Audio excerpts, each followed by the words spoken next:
is sometimes if you stand for hours and hours in parade or something like that, so your legs get engorged. Engorged मतलब है कहीं पे बहुत देर से कुछ जमा हो रहा है, blood stasis. Engorgement is essentially stasis with physical signs of inflammation. थोड़ा थोड़ा inflammation चालू हो जाता है. Why? Because body doesn't want कि anywhere in it any compartment there should be stasis. Always there should be some activity. जैसे ये machine मांग रहा था कि आप एक्टिव रहो, ऐसे नहीं इसलिए सो गए.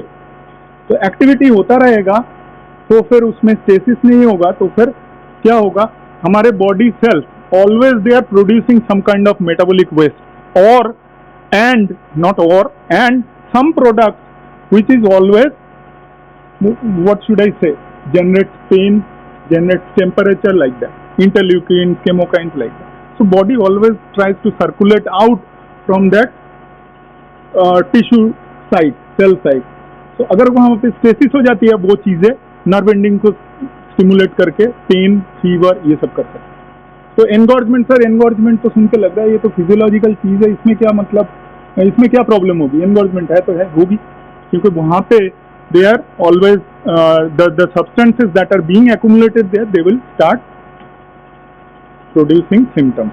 So see, what is breast engorgement? Let us go into the textbook thing. The discussion is too much. So these are the points: causes, onset, symptoms, treatment, prevention. Mostly all the diseases we describe like this only. What are the causes? Let us see. Causes.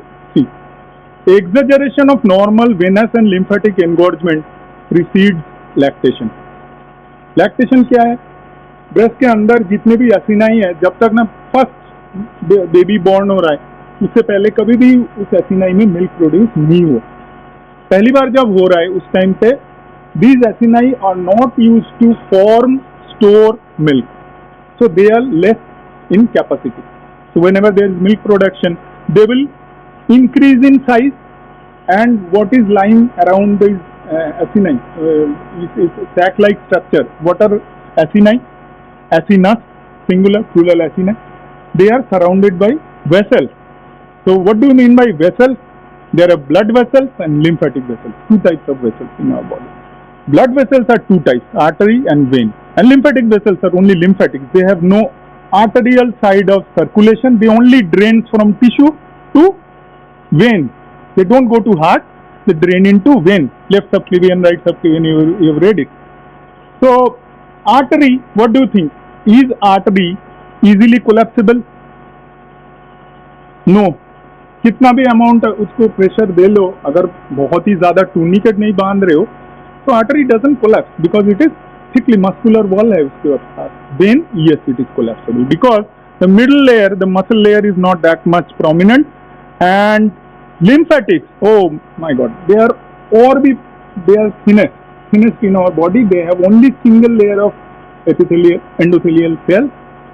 They are very effective in taking nutrients from tissue and cells. So they are very बिल्कुल पतला सा है. तो इन तीन vessels में कौन compress होगा? Vein and lymphatic, right. So देखो मैंने क्या किया, सप्लाई चैनल को खुला रखा और ड्रेनेज चैनल दोनों को कंप्रेस कर दिया. तो होगा क्या? इनगॉर्जमेंट. तुम ठूसते जा रहे हो, ब्लड वहां पे जाता जा रहा है नहीं निकल नहीं पा रहा, तो इनगॉर्जमेंट होगा. अगर ब्लड वहां पे जमा होगा तो जहां पे इनगॉर्जमेंट हो रही है उसका कलर क्या होगा? Red. So that is why any engorge part in our body becomes reddish in colour. There is capillary stasis हो रहा है वहां पर.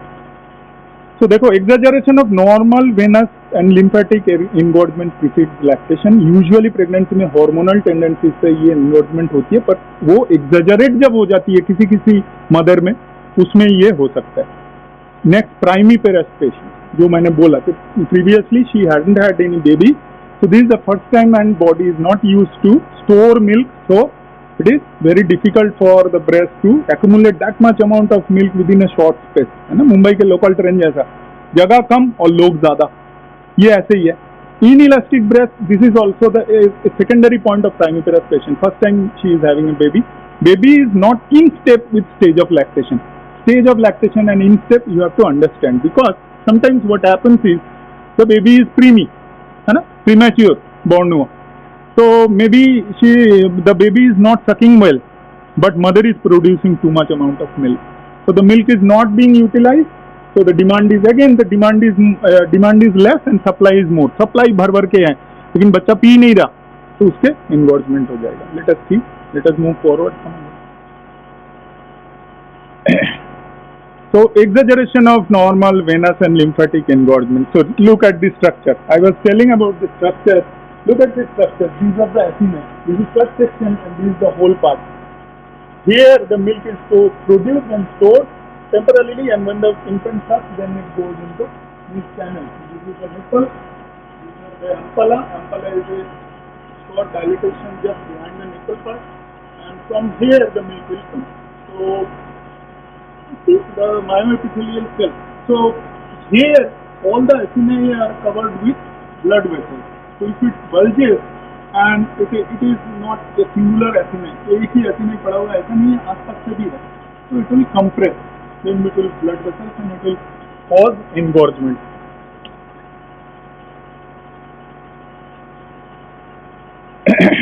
So next, prevent escape of milk in the lacteal system. ये हमने अभी एक्सप्लेन किया कि लैक्टियल सिस्टम जो था वो डक्ट था, एसिनाई से जो एसिनी डक्ट आती है, फिर एम्पला, फिर निपल, फिर बाहर जाती है, तो उसको प्रिवेंट करते हैं. Primiparous patient, let us see what is essentially different in primiparous and multiparous patient. तो see mammary glands, milk duct, excess fluid around glands and enlarged mammary gland. So who is primary, the acini are not used, but multiparous patient, एक बार mother को पहले एक बच्चा है, so their acini are more loose and lax and they have more space in their breast, so it is less common, more common in primiparous patients. So always remember, whoever of you is going to be a gynecologist and obstetrician, so primi patient में ज़्यादा chances होती है जब आप postmortem में round लेने जाओगे कि बेबी हो गया, डिस्चार्ज से पहले ऑलवेज आस्क मदर आपको टेंडरनेस है, दर्द है, क्या है, क्योंकि later on she will land up in your clinic और later on in your follow up OPD that madam मेरे को तो ये हो गया, मैस्टाइटिस हो रहा है या फिर एब्सेस हो गया, तो इट इज मोर डेंजरस. हम आगे जाके देखेंगे. So next is, this is also the same point. So see the difference of shape, the acini, it is engorged and non-lactating acini. Baby is not step, we have discussed. So onset. So after milk secretion start, third or fourth day, ये बहुत important है. बच्चा जब पैदा होता है शुरू के 1-2 दिन में क्या निकलता है इसमें मदर के मिल्क के जगह? Colostrum. Yes, its amount is very less. So the engorgement is not expected in the first 1-2 days up to 3 days. क्योंकि उस टाइम बहुत कम अमाउंट होती है, but it is as fresh as क्या बोलूँ मैं, जो समुद्र मंथन के टाइम पे क्या निकला था, अमृत, इससे भी ज़्यादा, क्योंकि लाइफ टाइम में एक ही बार मिलती है एक बच्चे को, और उसको अगर आपने मिस कर दिया, the immunoglobulins you will miss, all the protective factors it is missed. So colostrum is a must. So it is 3rd to 4th day postpartum. Okay. See the symptom: considerable pain. Why? Just now I have discussed. Interleukin factors, chemokines, they stimulate the pain fiber over there, right? And the tenderness, heaviness, it will be there. Both the breast are involved. Is very important.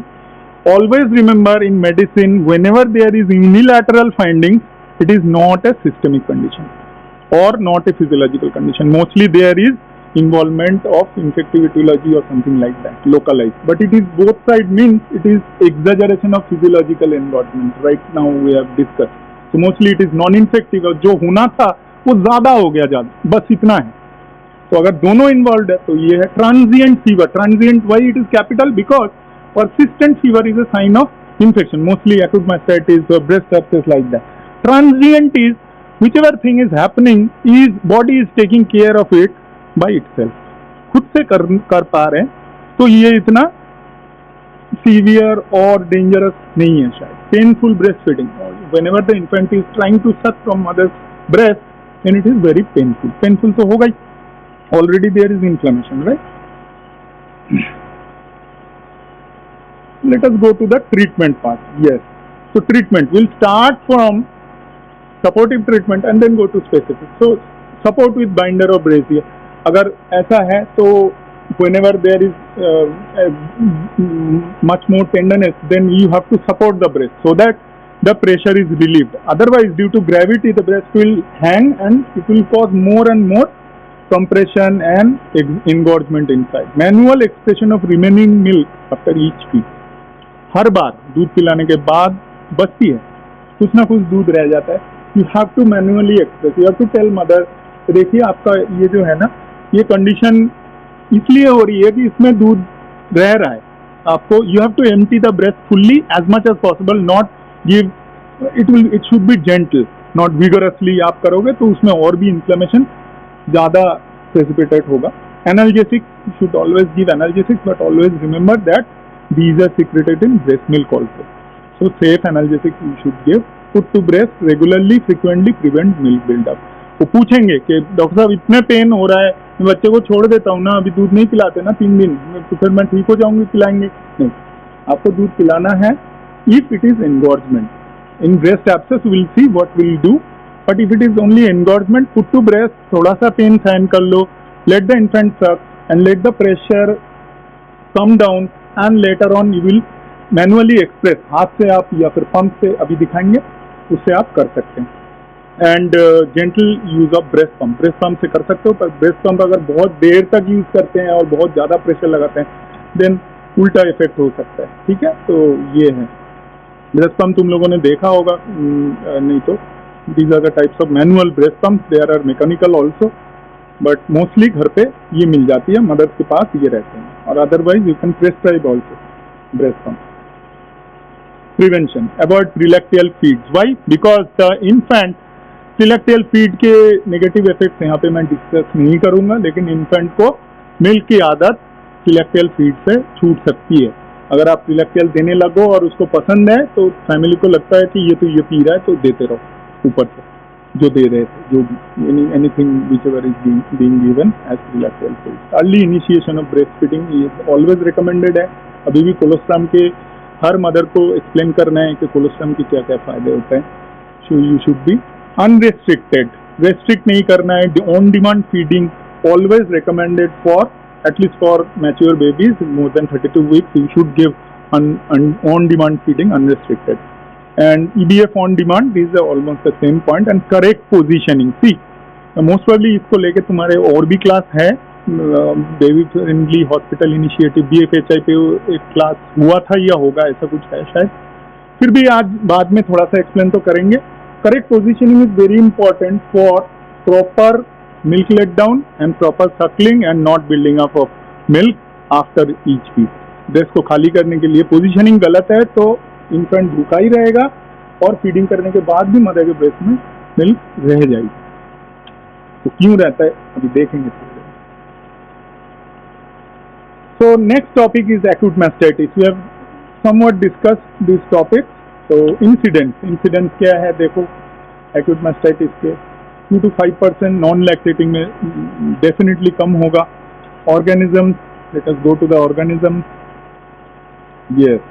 So acute mastitis अभी हम कह रहे थे कि ये infective है कि नहीं. देखो, so mostly it is infective. Staph aureus, Staph epidermidis and Streptococcus. So Staphylococcus is omnipresent almost in all our nail folds. If we search right now, there will be Staphylococcus aureus, but it is not causing anything because we have our immunity built up, and if we bite our nails, there is HCl to take care of it. Its pH is 2.5, so there is no way. So otherwise, if our immunity is less, then it will cause. So always tell mothers, prune your nails regularly, because nail fold में जो चीज़ है, या फिर washing, proper washing, साबुन से नहाना धोना, mother के हाइजीन बहुत इंपॉर्टेंट है फॉर बेबी के infection and mothers infection also. Mother के ये ब्रेस्ट इन्फेक्शन बहुत इंपॉर्टेंट चीज. So next is risk factor. Risk factors क्या है अभी इसमें भी आएगा. Poor nursing, crack nipple. Poor nursing is not taking care of hygiene and not correct positioning like those factors. And cracked nipple, we will read it later on. There is one topic also, cracked nipple. So cracked nipple is, what is cracked nipple? The breach in the integrity of skin over the nipple, right? So integrity जब भी breach हो रहा है, then the defensive power is gone. So the tissues underlying the skin is being exposed directly. So it is always a risk factor for entry of organisms easily. Otherwise, our skin is a good mechanism for defence, organism इतने easily, यहाँ पे step एपिडिडर्मिस बहुत ज्यादा रहता है ना, elbow के ऊपर, लेकिन कुछ नहीं कर पा रहे। ब्रीच होते ही वहां पे देखो कभी घाव हो जाती है, कभी एब्सेस हो जाती है। तो skin integrity is very much important. Types में आ गया, ये आ गया non infective mastitis, infective mastitis. तो इन्फेक्टिव के कॉजेज अभी हमने देखा, स्टेफिलोकोकस, स्ट्रेप्टोकोकस, ये सब। नॉन इन्फेक्टिव क्या है भाई, देखते हैं। Non-infective mastitis is milk stasis feeding from affected breast solve. इसमें और ब्रेस्ट एनगॉर्जमेंट में थोड़ा सा ये फर्क है, दोनों ही सेम स्पेक्ट्रम के हैं, but it is not being relieved by our supportive therapies or whatever treatment we have discussed in breast engorgement. It is not resolving. Most probably it is lying between an infective process and breast engorgement. इसके बीच में रह रहा है, उसको stasis हो के बहुत दिन से प्रॉब्लम चल रही है और कुछ ऑर्गेनिज्म फाइंड आउट नहीं कर पा रहे। So this is almost in the easy stage of diagnosis. जब तक हम ऑर्गेनिज्म पकड़े नहीं तो हम सोच सकते हैं कि नॉन इन्फेक्टिव मैस्टाइटिस है, but I should recommend that usually it is recommended that treat non-infective mastitis as infective one, because the percentage of organism isolation is very less and not that much predictive, not that much specific, like percentage is very less, so that's why. Infective mastitis, infective obviously, infective the organism we have seen. Site of infection कहाँ पे होती है? Parenchymal tissue, lacteal system unaffected, superficial cellulitis type. So this is one type of infection where the skin is affected, but the parenchymal tissue, अंदर वाले चीज जो अभी cross section दिखाया था कि एसिनाई है, उसमें डक्ट है, उसमें पेरेंकाइमा है एंड फैट सेल्स है, एडिपोज टिश्यू है, वो इन्फेक्ट नहीं हुआ। और दूसरा है infection entry through lactiferous duct, primary mammary adenitis. तो डक्ट जो है ज्यादातर ये इन्फेंट के मुंह से आता है, इन्फेंट के ओरल कैविटी से जो भी ऑर्गेनिज्म है, they get entry and they cause adenitis. Adenitis mean inflammation of the infection or inflammation of the gland, adenitis. So the acini are involved. Onset is acute during late first week, onset is insidious end of second week. So दोनों में क्या फर्क है? Skin वाला जो होता है ना वो एक्यूट होती है, फर्स्ट वीक में ही हो जाती है ना, पेरेंकाइमल टिश्यू जो अनअफेक्टेड रहता है स्किन वाला, और दूसरा वाला इंसिडियस होती है धीरे धीरे, जैसे जैसे इन्फ्रेंट सब करते जा रहे हैं उनके मुंह से ऑर्गेनिज्म जाके लैक्टियल डक्ट के अंदर से जाके और ग्लैंड को इन्फेक्ट किया। तो दोनों में थोड़ा सा फर्क है। तो सेकेंड वीक में आ रही है और ऊपर से तुम्हें इतना ज्यादा रेडनेस नहीं दिख रहा है, तो most probably it is the second type. So but the treatment does not differ by type, it is almost similar in both the cases. तो next is features,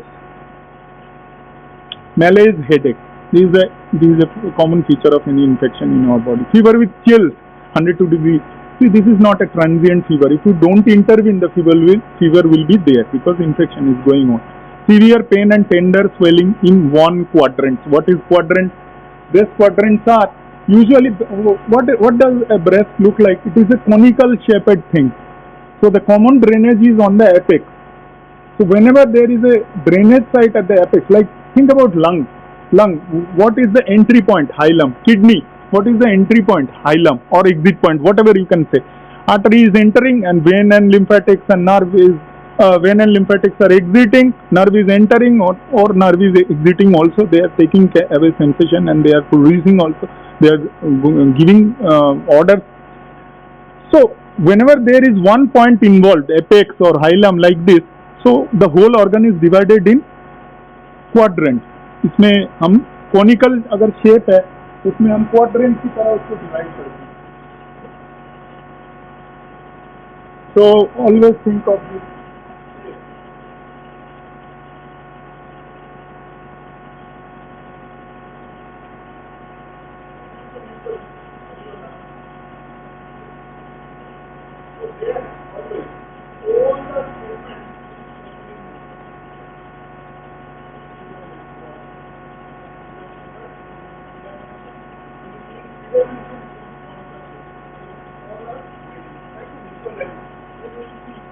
So if there is infection in one quadrant, like in this quadrant,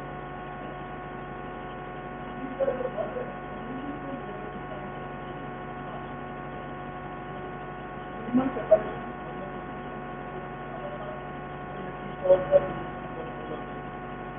Usually it starts in this quadrant. Whenever you look you will see the mother will point that only in this part I have redness, not in the other part. So it is quadrant involvement, pain and swelling and all the features. We will see in a picture. Toxic features, all these things comprises of toxic features. Wedge shaped, see the shape is wedge.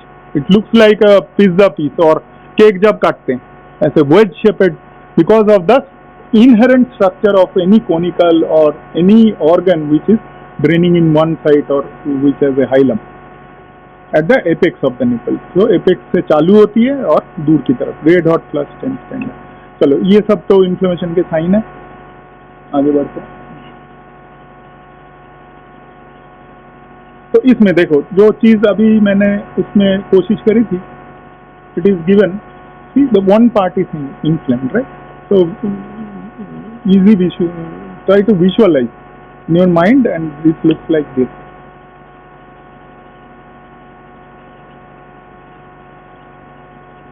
So see, only the lower part is involved, right? And it is limited to that part only, in the lower part, just the lower part, not the whole breast is involved. So it is starting from that part. Treatment, breast support, obviously supporting helps, plenty of fluids. Continue breastfeed, start with uninfected site, let down of milk in both, so manual expression of the affected site. What are you trying to say? Continue breastfeeding. But unaffected जो side है, normal side, start with that. So unaffected side को पहले खाली करें, infant की भूख खत्म हो जाए. जब unaffected side को infant is suckling the unaffected side, then the milk let down reflex. You have read it, oxytocin reflex. ये एक्टिवेट हो जाती है तो दूसरे ब्रेस्ट में भी तो मिल्क आएगा. So you have to manually express the affected side. You have to give rest to the affected breast and unaffected breast से पिलाना है. Continue milk flow, prevent stagnation, prevent staphylococcus growth, and ingested tap is digested, so no harm. देखो इसमें क्या बोलना चाह रहे हैं.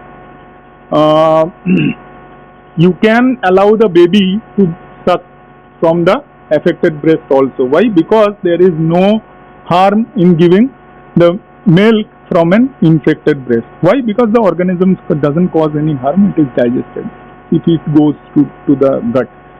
So ये अपना तुम लोग दो फिजिशियन होंगे जो राउंड लेने जाओगे तो दोनों में डिफरेंस हो सकती है ऑफ ओपिनियन कि मैं तो भाई ये प्रेफर नहीं करता कि इनको अफेक्टेड ब्रेस्ट से कराऊं, but it is recommended that you should encourage mother to feed, to put the baby on the affected breast also if she can tolerate the pain and if it is under control with analgesics, जैसे analgesic लिख रखा है, analgesic से थोड़ा सा फायदा है तो she can feed also from the breast because there is no harm. और उसमें stagnation में easy होगा, पूरा milk आपको फेंकने में नहीं जाएगा तो बच्चे को भी फायदा मिलेगा. But unaffected side always खाली होनी चाहिए because the infant will suffer from milk deprivation. Prevention, hand washing, hygiene maintenance बहुत important है. Cleaning the nipple and keep the nipple dry. Any wet moisture, देखो moisture जब भी आता है हमारे भी skin infection ज़्यादा बढ़ जाता है, तो always try to keep it dry. Complication, अगले टॉपिक, destruction, abscess. देखो अभी क्या बोला, जब तक वॉर चल रहा था दैट वाज एन इन्फ्लेमेशन. जब डिस्ट्रक्शन हो गया और डेब्रिस वगैरह तैयार होने लग गए, ग्रेवयार्ड ऑफ न्यूट्रोफिल्स कहते हैं एब्सेस को. न्यूट्रोफिल मर के वहां पड़े हुए हैं. बाकी क्या, बाकी सेल्स, उस टिश्यू के जितने भी सेल्स थे they are there and there debris is there. So breast abscess. So abscess is the next in spectrum. It is more severe type of thing and it is dangerous also. So what are the features? Excessive flushing. जो redness हमने अभी एक picture में देखा था वो excessive होगा, out of control pain होगा. Brawny edema of overlying skin. What is brawny edema? Brawny edema means there is hardening of the underlying tissue. Brawny edema, hardening हो रहा है. हार्डनिंग मतलब है कि ये चीज कुछ दिनों से चल रही है और उसमें ऑर्गेनाइजेशन हो रही है. जब तक वो लिक्विड सा रहता है तब तक सबसे पहले तो सेलुलाइटिस होता है which is supple kind of thing, jelly की तरह. उसके बाद एब्सेस बनती है विच इज लिक्विड, फ्लक्चुएशन की होगा. फ्लक्चुएशन टेस्ट करते हैं हम, सर्जरी में पड़ा होगा. एंड ब्रॉनी, ये सब चीज होते होते बॉर्डर से धीरे धीरे ऑर्गेनाइजेशन ऑफ द प्रोसेस होती है. जो भी चीज हो रही है वो ऑर्गेनाइज हो रही है, हार्ड टिश्यू फॉर्म हो रहा है, वो हो सकता है. फ्लक्चुएशन फ्लक्चुएंट स्वेलिंग आप लोग टेस्ट करते हो 2 उंगली से, फिंगर से सर्जरी बुक में। देखो ये जो पार्ट है इसको अच्छा वो इनलार्ज नहीं किया।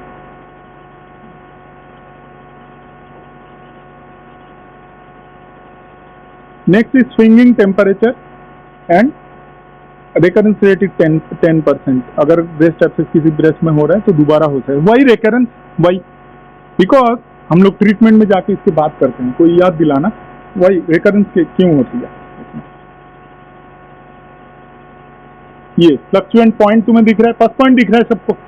हाँ, तो try to look for this first point. In the previous picture there was a patient where the inferior segment was involve, so was there a first point? No, there is a first point, clean first point. Whenever there is first point you have to drain it, otherwise there पहले शुरू में हमने discuss किया था, है ना। Treatment देखो चालू हो रहा है, मेडिकल एनाल्जेसिक्स एंटीबायोटिक्स सबको पता है। ब्रेस्ट फीडिंग का क्या करना है sir? Involve side uninvolve side, 2 बार साइड। इन्वॉल्व साइड में क्या करना है? Mechanically pump spoon feed too early, plus too early तो स्पून फीड कराना ही है, plus every let down. Every let down क्यों लिखा? टू अर्ली के बीच में भी बड़े बच्चे मांग सकते हैं ऑन डिमांड फीड। बच्चे रो रहे हैं तो आपको पिलाना है, मदर को बोलना है आपको पिलाना है, और उस टाइम भी जब पिलाया उस टाइम एक्सेस वाले ब्रेस्ट में मिल्क जमा होगी, उस टाइम भी आपको निकाल देना है। एक भी मोमेंट ऐसे नहीं होना चाहिए कि उसमें मिल्क जमा रह रहा है, एटलीस्ट 1 घंटे के लिए जमा रहे, नहीं होने देना, बहुत ज्यादा पेन होती है। One cellulitis is resolve, resume feed. तो ये कर सकते हैं, आपने एंटीबायोटिक दे दिया, उसकी इफेक्ट आ गई, तब रिज्यूम कर सकते हैं। अदरवाइज देखो मैस्टाइटिस में भी मैं कह रहा था कि आप उस साइड से पिलाने के लिए एनकरेज कर सकते हो, बट एब्सेस में इट इज एनकरेज करने से भी कोई फायदा नहीं है, इट इज ऑलमोस्ट इम्पॉसिबल, इतना ज्यादा दर्द होता है। Abscess anywhere in body is very painful. और अनइन्वॉल्व में क्या करना है? ऑब्वियसली अनइन्वॉल्व में तो कंटिन्यू करना है, कंटिन्यू, ठीक है। अब इंपॉर्टेंट चीज आती है, देखो सर्जिकल में है incision and drainage under general anaesthesia. तो यहां से आप समझ लो कितना ज्यादा दर्द होता है। जनरल एनेस्थेसिया की जरूरत पड़ती है, मतलब बहुत ज्यादा पेन होती है। अदरवाइज तो तुम देख के भी स्किन के क्या करते हो, यहाँ पे घाव हुआ है खुद ही ऐसे कर देते हो।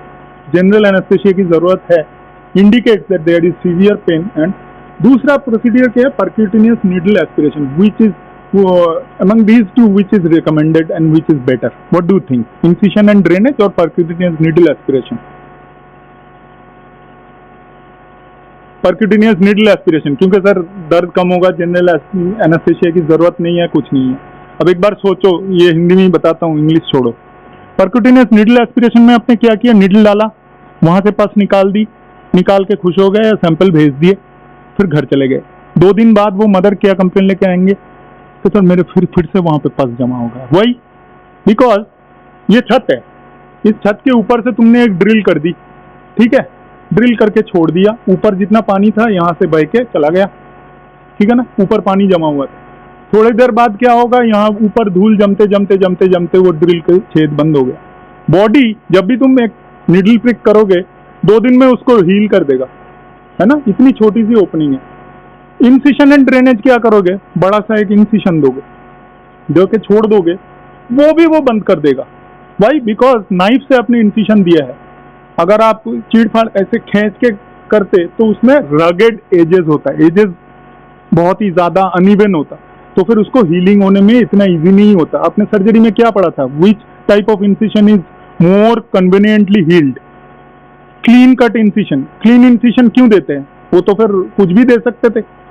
क्लीन इंसिशन इसलिए देते हैं, वो बहुत अच्छे से हील हो जाते हैं, अपोज होते हैं, और अपोज होंगे जब तब टिश्यू एक दूसरे को मिलेंगे, कनेक्टिव टिश्यू।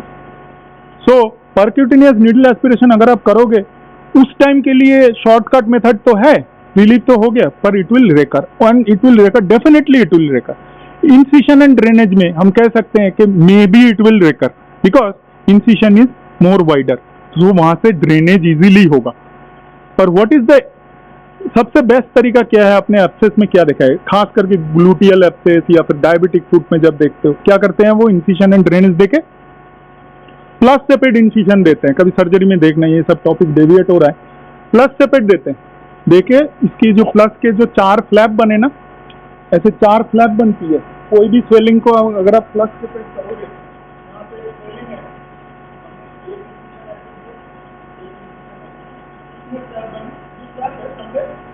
इसको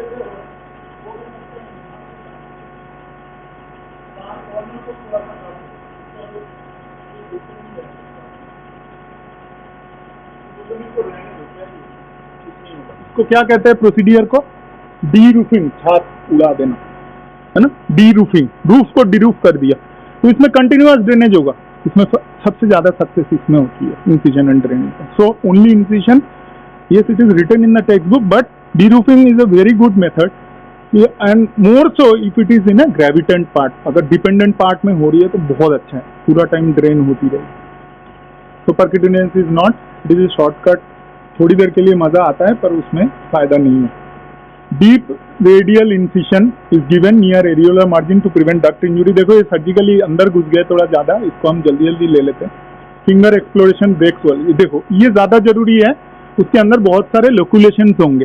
there are many loculations where the pus is trapped, so you have to manually finger exploration of breaking of wall, break those walls so that there is only one cavity, and whenever there is pus formation it will drain through the incision site. Otherwise in one loculi there will be built up of pus. Loosely gauge pack replace 24 hours with smaller pack. ये एक procedure भी surgery में बहुत famous है। शुरू में जितना size का गॉज पैक डालते हैं धीरे धीरे कम करते रहते हैं, क्यों? अंदर से टिश्यू भरते भरते आते हैं, है ना, हील होते होते आते हैं, तो स्मॉलर पैक से भरना पड़ता है। And repeat daily till healing, ये करना होता है। तो इंसिशन दिया, इंसिशन देके अंदर फिंगर डाल के जितने दूर तक रेजिस्टेंस आ रही है सब लोकुलाई फट जाते हैं ऐसे, उसको एक ही कर दिया, ड्रेन करके अच्छे से साफ करके बीटाडीन वगैरह, फिर गॉज पीस लगा के छोड़ दिया, ओपन छोड़ दिया, और ऊपर ज्यादा से ज्यादा एक बीटाडीन गॉज पीस लगा देते हैं, लूजली पैक करते हैं। उसको ज्यादा प्रेशर देने से फिर एरोबिक नहीं रहता है वो, वहाँ की एनवायरनमेंट एनारोबिक हो जाती है, फिर और कॉम्प्लिकेशन होती है। Complication fistula formation and ductal occlusion. Ductal occlusion तो होगा ही, जहाँ पे एब्सेस फॉर्म हो गया तो डक्ट में ऑक्लूशन हो सकती है। And fistula formation is connection of two ducts एक साथ हो गए, तो और स्किन में फिस्टुला हो गया, बाहर से मिल्क आ रही है, दूसरे ओपनिंग बन गया मतलब निपल के, ये होता है, हो सकता है। And then percutaneous needle aspiration जो आप लोग कह रहे थे, अच्छा इसमें दिखाने की कोशिश किया है मैंने, इसमें picture. So these are the types of incision, है ना। So इसमें radial incision, this is more preferred, this type of incision, because this is more physiological. ये इसमें क्या होगा, वहाँ पे जो डस्ट आ रहे हैं तो सबको तुम काट सकते हो, it will be more dangerous. ये वाली incision is more physiological along the quadrant, आप दे सकते हो। Finger exploration break walls off, देखो एक्सप्लोर कर रहे हैं कैसे, देखो आर्टरी से खोल के उसके अंदर से चीजें निकाल रहे हैं, पॉज करना भूल गए। ये देखो टाइप कुछ कुछ दिखा रखा है इसमें, जैसे मैंने बोला था शुरू में, स्किन से रिलेटेड एक होती है, ऊपर skin associated aspect, lactational aspect, अंदर सेंट्रल और सबेरियोलर। ये बहुत डेंजरस है, सेंट्रल सबेरियोलर का कुछ कर नहीं पाते क्योंकि यहाँ पे इंसिजन नहीं दे सकते, बहुत ही डेंजरस है। पेरिफेरल पैरेंकाइमल, ये जैसे मैंने फर्स्ट पिक्चर में दिखाया था, एक्यूट मास्टाइटिस में एक पिक्चर था, इंफीरियर सेगमेंट में पैरेंकाइमा के अंदर हुआ, तो एक मिल्क टिश्यू को, ग्लैंड को एसिनाई को इन्वॉल्व कर रहा है, एक पैरेंकाइमा को कर रहा है, एक स्किन में जो शुरू वाला पार्ट था, एक सबक्यूटेनियस पार्ट एक दिखाया था वो, और ये जो central subareolar, this is the most dangerous of all. इसमें आप फीड ही नहीं करा सकते, बहुत पेनफुल एंड बहुत ही डेंजरस। तो इसको तो हम बस एंटीबायोटिक से कवर करें। तो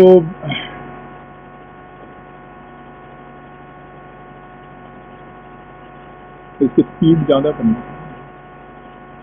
इसमें ये दिखा रहे हैं कि परक्यूटेनियस अगर कर रहे हो, देखो तुम जो करना चाह रहे थे तो ठीक है, पर उसमें आपको सीरियली उसको फॉलो करना चाहिए, सीरियली फॉलो करना चाहिए एंड अंडर यूएसजी गाइड करना चाहिए, but it is less preferred.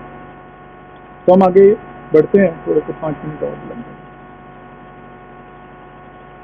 Breast pain, देखो फीचर्स क्या है ब्रेस्ट पेन के, only diffuse pain, candida is the positive organism, risk factor diabetes mellitus in mother, oral thrush in baby.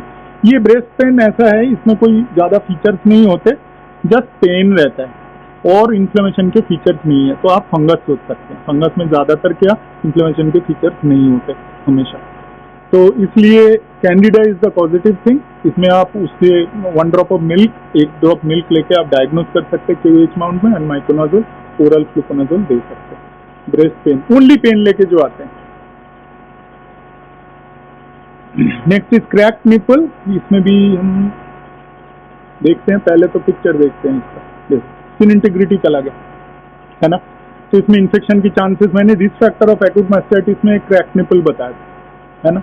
अच्छा, recurrence क्यों ज्यादा होता है मैंने अभी बोला था, याद दिलाना, वो समझाया ना कि जब भी आप परक्यूटेनियस करोगे तो उसमें रिकरेंस ज्यादा होगी। इनफिशिएंट ड्रेनेज देके अगर उसको ठीक से ड्रेन नहीं कर रहे हैं या फिर गॉज पीस चेंज नहीं कर रहे हो तो फिर ज्यादा होगा, है ना, स्टेसिस और ज्यादा होगा, उसमें ज्यादा। फीचर्स कॉजेस देख लेते हैं, फीचर्स क्या क्या होता है क्रैक निपल के feature. Loss of surface epithelium देखा ही हमने, स्किन के एपिथेलियम लॉस हो गया। फॉर्मेशन ऑफ रॉ एरिया कोई नई बात नहीं है।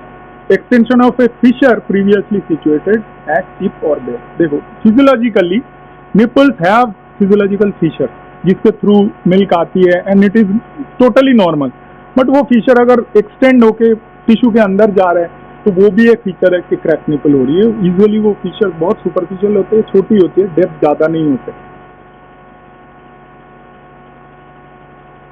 कॉजेस क्या होती है, unclean hygiene, retracted nipple and trauma from babies mouth.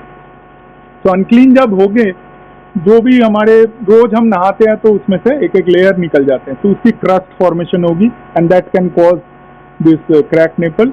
Retracted nipple में क्यों बोला retracted nipple, because of the retracted nipple mother is guilty कि मैं अपने बच्चों को पिला ही नहीं पा रही हूँ, तो वो ओवरजिलसली कोशिश कर रही है कि उसको निकालने के लिए, तो सिरिंज से अटेम्प्ट कर रही है कि बस क्लास में तो वो ओवरजिलसली कोशिश कर रही है उसको निकालने को, तो उसमें ट्रॉमा हो सकती है और क्रैक हो सकते हैं निपल, है ना। रिट्रैक्टेड निपल अभी देखेंगे। And trauma from due to incorrect attachment, यही बात हो रहा था, ट्रॉमा कैसे हो सकती है। देखो infant, whenever the infant is hungry he और she will try to suck as much amount of milk from mother as possible।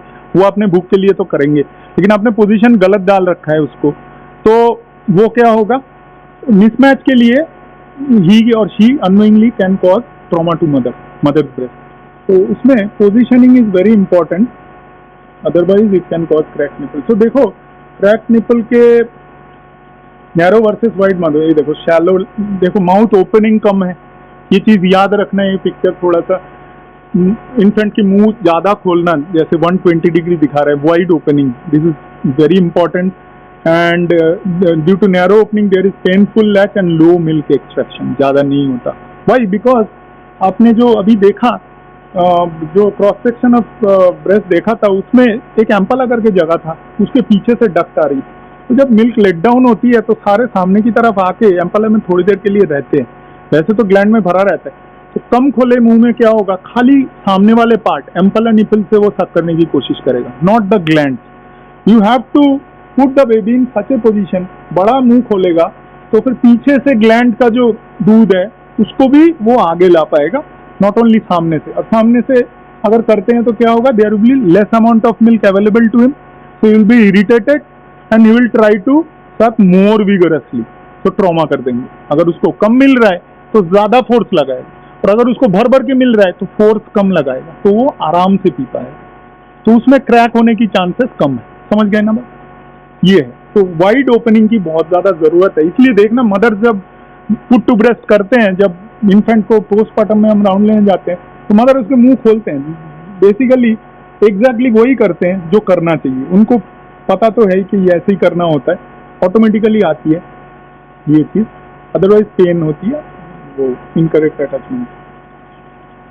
Complications देख लेते हैं। स्प्रेड ऑफ इन्फेक्शन, उसमें से देखो मास्टाइटिस अभी थोड़ी देर पहले हमने पढ़ा था, अल्टीमेटली एब्सेस हो सकते हैं, और ये अगर परसिस्ट करता है तो ये दोनों चीज जरूरी है, ये काफी सिग्निफिकेंट है। यूजुअली क्रैक निपल खत्म हो जानी चाहिए आपके ट्रीटमेंट से, अभी देखेंगे कैसे ट्रीट करते हैं, लेकिन अगर नहीं हो रहा है ये भी बैक ऑफ द माइंड में always keep in these two possibilities, sometimes it is happening in the milk lactating mother. Prevention is more important than treatment. Why? Because cracked nipple is not expected from a good nursery center. मतलब जहाँ पे आप इतने अच्छे care कर रहे हो वहाँ पे cracked nipple नहीं होनी चाहिए, घर पे हो सकता है। इन ANC and puerperium आपको क्लीनलीनेस के लिए बहुत ज्यादा अवेयर करना चाहिए। ट्रीटमेंट में देख लेते हैं क्या करते हैं। ट्रीटमेंट में देखो, supportive medication and breast feeding. Supportive में करेक्ट अटैचमेंट, इमीडिएट रिलीफ होती है अगर ये करते हो तो, correct attachment. Rest to the affected nipple if supportive and drug fail to relieve. Fresh human milk और सलाइवा इज हीलिंग प्रॉपर्टीज, इसीलिए हम कहते हैं इन्फेंट को डालो ब्रेस्ट में, क्योंकि इन्फेंट के सलाइवा भी हीलिंग प्रॉपर्टी है और मिल्क जो आ रही है उसमें भी प्रॉपर हीलिंग प्रॉपर्टीज है। तो इसमें हम कहते हैं कि इसमें लिखा हुआ है देखो, purified lanolin mother's own milk apply TDS और QID। 3 बार 4 बार मदर अपने मिल्क को निकाल के साफ बर्तन में और खुद अप्लाई कर सकती है, उसमें भी बहुत ज्यादा हीलिंग प्रॉपर्टी है, अलॉन्ग विद सम लैनोलिन और something like that, it can happen healing. Nipple shield it is available mostly after bathing और आफ्टर फीडिंग। एक बार फीड करा के उन्होंने साफ सुथरे होके फीड करा के फिर उसको दोबारा साफ करके ड्राई करके देन निपल शील्ड लगा के you can put on dresses, because sometime in dresses what happens is the detergents are there, तो उससे बहुत ज्यादा इरिटेशन होती है डिटर्जेंट से, तो उससे बहुत ज्यादा रैश वैश ये सब हो सकती है, तो इसलिए कहते हैं कि शील्ड करके रख सकते हो। It is available in market commercial. Medication इसमें तो देखो इन्फेंट के माउथ के लिए हम कर सकते हैं, फ्रश है अगर कई बार हो जाते हैं वाइटिस मेम्ब्रेनस लीजन, तो उसमें मदर को और उनको दोनों को ही माइक्रोनाजल लोशन दे सकते हैं। ब्रेस्ट फीडिंग के लिए क्या करेंगे sir? Breast feeding severe cases use pump and feed easy. अगर बहुत ज्यादा सीवियर है तो जरूरी नहीं है, because nipple is the only part, the ultimate part एकदम एंड में है, तो हो सकता है इन्फेंट एक बार 2 बार बाइट कर दे, तो उसके लिए हम कहते हैं कि ठीक है इसको पंप से PBM निकाल के और चम्मच से पिलाओ। ब्रेस्ट एब्सेस में क्या था, काफी क्वाड्रेंट खाली पड़ा था, मैस्टाइटिस में बहुत सारे क्वाड्रेंट खाली था, निपल ठीक था, so the supply site is okay. Here the infant can bite and it will cause more problem. So it is recommended that you use a pump and then when it is healing then you put to breast. Retracted nipple हो गया। अब ये है, इस retracted nipple nipple is there but it is inverted shaped. So mother can try to correct this vigorously and can cause crack nipple ultimately. अगर ये बाहर आ जाती है then it can cause crack. ये प्राइमरी में ज्यादा होता है क्योंकि फर्स्ट बॉर्न बेबी है, तो उस टाइम यूजुअली जिनको रिट्रैक्टेड निपल होती है तो उसको सेकंड बॉर्न बेबी के टाइम पे already she had corrected in the first baby, otherwise how could she had fed the first baby. Acquired भी हो सकता है, किसी किसी को जन्म से ही रहता है।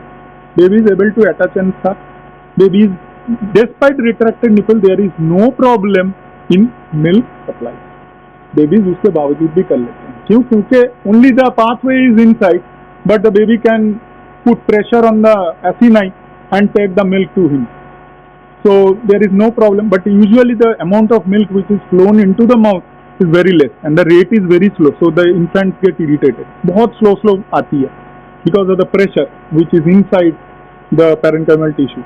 So manual expression can initiate lactation with time, soft protractile breast ये तो helps to feed.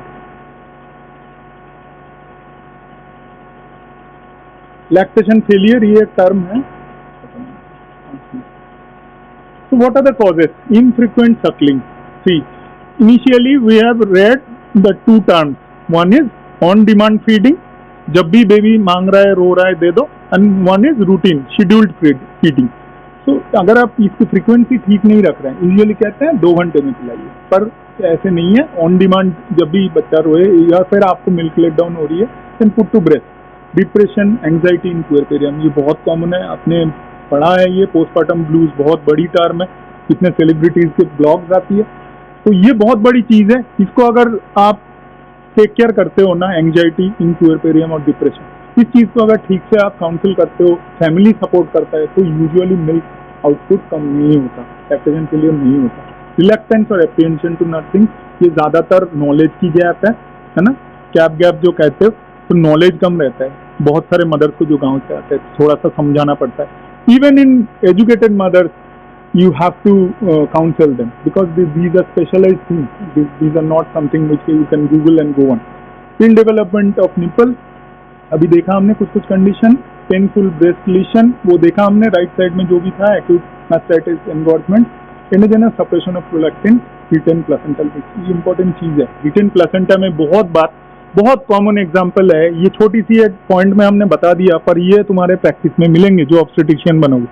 Mother delivery हो गया और 10 दिन बाद आके कहेंगे डॉक्टर साहब थोड़ा थोड़ा ना ब्लीडिंग हो ही रहा है और मुझे दिन में 4-5 पैड बदलना पड़ता है और मेरा दूध ही नहीं बन रहा है, तो क्या है? ये केस रिसेंटली हमारे डिपार्टमेंट में भी प्रेजेंट हुआ। तो यूजुअली हम क्या सोचते हैं, ब्लीडिंग तो नॉर्मल है यार, कुछ नहीं है। और मिल्क तुम खाना पीना नहीं करती, तुम वो नहीं करती, नहीं, हो सकता है री एक्सप्लोशन की जरूरत है, छोटा सा प्लेसेंटल बीट रहेगा तो वो प्रोजेस्टेरोन चलता रहेगा, तो फीडबैक मैकेनिज्म से प्रोलैक्टिन सप्रेशन होता रहेगा। तो जब तक उस पीस को तुम निकालोगे नहीं वो होगा ही नहीं। And she was right that she is having an organic cause and you are thinking that there is no organic cause and only mental problem. So prolactin inhibition, these are the drugs. This is not important that much. So postpartum counseling, यही चीज main है। So after delivery of the baby आपको counsel का ideal breast feeding, encourage fluid intake. Fluid intake से फर्क पड़ता है milk के अमाउंट में। Fluid intake is very important. Nurse baby regularly. Painful local lesion, treat and prevent nursing phobia. तो जब भी किसी मदर को इन चीजों से, आज जो भी हमने पढ़े, कुछ भी एक हुआ है ना, उनके यूजुअली लैक्टेशन फेलियर इस कारण से होती है कि उनको एक बार दर्द हो गया और उनको पता है जितने बार मैं ब्रेस्ट में लगाऊंगी उतने बार मेरे को उतना दर्द झेलना पड़ेगा, तो वो धीरे धीरे कम कर देते हैं और यूजुअली वो विशियस साइकिल बन जाते हैं, लैक्टेशन फेलियर हो जाते हैं। Metoclopramide, these are the drugs which are lactobacillus, but this is not routinely recommended। अगर आपको कोई चारा नहीं बन रहा है, एंड में आके आप दे सकते हो प्रोलैक्टिन सिक्रेशन इंक्रीज करने के लिए। अब देखते हैं ये क्या है, आइडियल ब्रेस्ट फीडिंग के क्या बोलना चाह रहे हैं। शो एंड एक्सप्लेन, आपको बेबी को अपने गोद में लेके दिखाना पड़ेगा, तभी उनको समझ आएगा। फिर मदर को देके उनको करके बोलना पड़ेगा कि आप करके दिखाओ कि कैसे कर रहे हो। This is the process of getting feedback. आपने जो दिया वो उसने कितना अच्छे से सीखा और आपको फीडबैक दे पा रहे हैं कि नहीं पा रहे हैं। देखो ये चीज थोड़ी देर पहले भी बोल रहा था, देखो बी में जो दिख रहा है वो वाइड ओपन माउथ है, देखो 120 डिग्री जो दिखा रहे थे, और ए में जो दिख रहा है खाली निपल पार्ट को कंप्रेस कर रहे हैं। तो what do you think, in which condition there will be chances of crack nipple? Much more a. And look at the position of the lower lip and chin. It is totally touched with the mother's breast. And other points are there. The abdomen of the baby should be touching the mother's abdomen. दोनों के पेट touch होनी चाहिए, पूरा body touch होनी चाहिए। And this is physiological, मतलब position wise it has an advantage, and otherwise it is advantage for bonding of the mother and child also.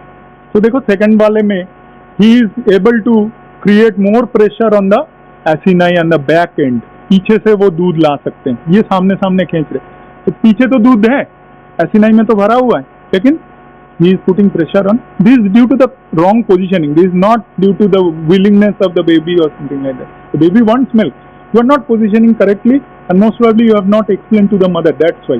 So you are responsible for this. So you have to show the method that your baby should be put like this. The lower chin and lower lip should be touching, and the lower areola should never be visible. Lower part of areola should never be visible. Areola के ऊपर वाले part चलो फिर भी दिख रहा है, नीचे वाला पार्ट बाहर से दिखनी नहीं चाहिए, पूरा इन्फेंट के अंदर होनी चाहिए। भाई ग्रेविटी से वो नीचे की तरफ ही दूध ज्यादा होगी, जितना भी सामने जमा हुआ है एम्पला के बाद, तो उतना पूरा ही अंदर रहना चाहिए। This is the correct position. See the abdomen are touching, और एक हाथ से मदर को सपोर्ट करना है, एल्बो के ऊपर हेड रहेगा, हेड मदर के तरफ रहेगा, और अपने पाम से वो बच्चे का जो हिप है उसको सपोर्ट करेंगे। सो एक हाथ से करेंगे, दोनों हाथ इन्वॉल्व नहीं करेंगे, बस दूसरा हाथ the other hand will be use for putting to breast. आपको मदर को मैन्यूवर करना पड़ेगा, बीच बीच में वो छोड़ देगा, बच्चे को ऐसे टिकिंग करना पड़ेगा सोल में कि जाग जाए, है ना। For all these purposes the mother has to keep her one arm free, एक हाथ से पकड़ना है। तो इसको लेके बेबी फ्रेंडली में आपको और भी पढ़ाया जाएगा। और प्रिवेंशन कैसे करेंगे, वो तो हो गया पोस्टपार्टम, बच्चा पैदा हो गया उसके बाद। Prevention ANC education of mother, antenatal जब चेकअप में आते हैं तब एजुकेट करना है। एडवांटेजेस ऑफ ब्रेस्ट फीडिंग, क्या होती है ब्रेस्ट फीडिंग, क्यों पिलाना चाहिए। बहुत सारे फैमिलीज में ऐसे है कि अगर हम बॉटल से पिलाएंगे तो we will look rich, so we should use bottle milk, and हमारे आसपास वाले क्या कहेंगे कि ये तो ऐसे ब्रेस्ट फीड कराती है, हम तो भाई ऐसे देखो इतने कीमती चीजें लाते हैं और हम तो इसके नीचे बात ही नहीं करते. You have to break the myth. बताना है कि breast feeding is most beneficial. Manage retracted nipple, ये एक प्रॉब्लम है जो उनसे सॉल्व नहीं होगा. You have to do it syringe काट के. ये मैंने एक्सप्लेन नहीं किया. एनीवेज तो वार्ड में एक्सप्लेन हो जाएगी. Manage adequate hygiene especially in the last 2 months when the baby is about to be born, then adequate hygiene maintenance is very important, because sometimes what happens is उस time पे इतना ध्यान नहीं रहता तो हाइजीन मेंटेनेंस खराब होती है. Then suddenly the baby is born and he is taking from a non-hygienic breast and then cracked nipple usually happens in those cases. So this is all in our class. So I think the timing is also right. So if you have any queries, then I will suggest that you go to postpartum wards and ask mothers whether she has any lactation related problems. You will see it is very common, but we don't ask, and they are very shy also to tell us that okay, these are my problems. So they think that it will go by on its own.